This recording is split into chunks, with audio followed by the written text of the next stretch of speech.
Without deeper innovations, India risks remaining a buyer in seller world in the electronics sector. This should be changed by strengthening domestic manufacturing. Amen. This article comes on 6th October 2025, Business Line newspaper, Chennai edition. Trade liberalization is often presented as a pathway to growth, promising larger markets, cheaper inputs, and higher productivity. Yet that promise holds only when countries also strengthen their domestic capabilities. Otherwise, open borders deepen dependence instead of fostering competitiveness. India's participation in the World Trade Organization Information Technology Agreement, signed in 1907, illustrates how liberalization can outpace preparation. When India joined the ITA, tariffs on electronics goods exceeded 60%. By 2005, duties on 217 product lines were eliminated. The expectation was that cheaper imports would accelerate computerization, raise productivity, and support India's IT services sector. The logic seemed sound, but the result disappointed. As tariffs fell, imports surged while domestic hardware manufacturing stagnated. Foreign technology became more affordable even as local production weakened. Between April and August 2025, India exported $184 billion and imported $306 billion, creating $122 billion trade deficit in just 5 months. Electronics are now among the largest contributors to this gap. Despite 38.6 billion in electronics export in 2024 and 25, India still imports over 95% of its semiconductor and nearly 80% of key components such as displays and cameras, producing an assembly-led growth model with little domestic value. 2 decades of zero tariff have eroded manufacturing capacity, increased import dependence, and constrained innovation. Tariff cut did not lead to industrial upgrading. Domestic output declined in the most liberalized segments. Import rose sharply and employment in hardware manufacturing contracted.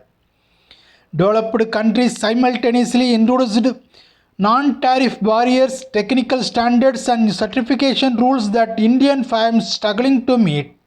As global supplies consolidated, India market access narrowed further.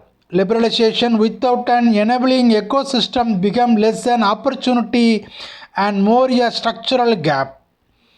Other ITA signatories took a different path. China paired tariff reductions with subsidies, R&D funding, and specialized industrial parks, investing $25 billion in its early 2000 golden projects and later launching a national integrated circuit fund in 2014. South Korea and Taiwan devoted close to 5% of GDP to research and innovation, building world-class semiconductor capabilities. Singapore used openness to boost logistics and re-exports, while Vietnam linked tariff cuts with aggressive foreign investment incentives that pushed its electronics exports beyond $100 billion. These experiences underline a simple fact: tariff alone cannot create competitiveness, ecosystem can. In contrast, India opened its market before building a strong domestic base. Hardware production stagnated, innovation stalled, and top engineers migrated abroad, deepening the brain drain. Today's semiconductor dependence stems from that premature phase of liberalization when tariff walls fall before value chain develop. Trade agreements can support market but cannot build industries. India's problem was not tariff cuts themselves but the absence of preparation for the competition that followed. The semiconductor drive now underway is welcome, but its lateness carries a heavy cost. Meanwhile, the global electronics landscape is expanding rapidly.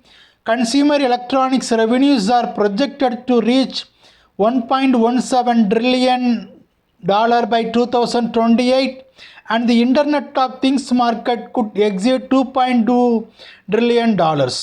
Trade in IT related goods has grown from $3.2 trillion in the 90s to nearly $4.8 trillion today. Yet India's share of global ITA export has fallen from about 2.3% in 2000 to less than 1%. Without a deeper innovation, India's risk remaining a buyer in a seller world. The transition from assembly to innovation must begin earlier than incentives. It must begin in classroom.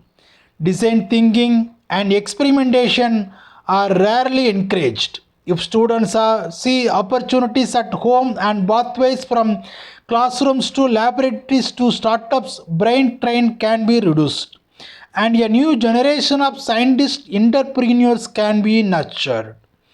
Bible talks about India's electronic sector strengthening domestic manufacturing and reduce import dependence in Nehemiah chapter 13 verse 19 to 21.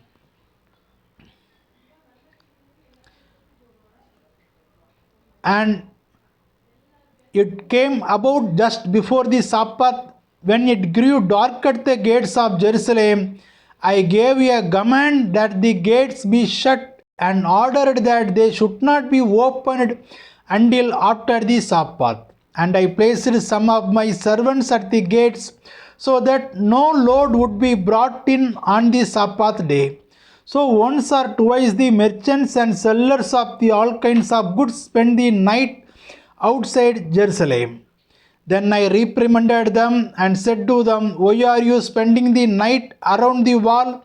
If you do so again, I will seize you.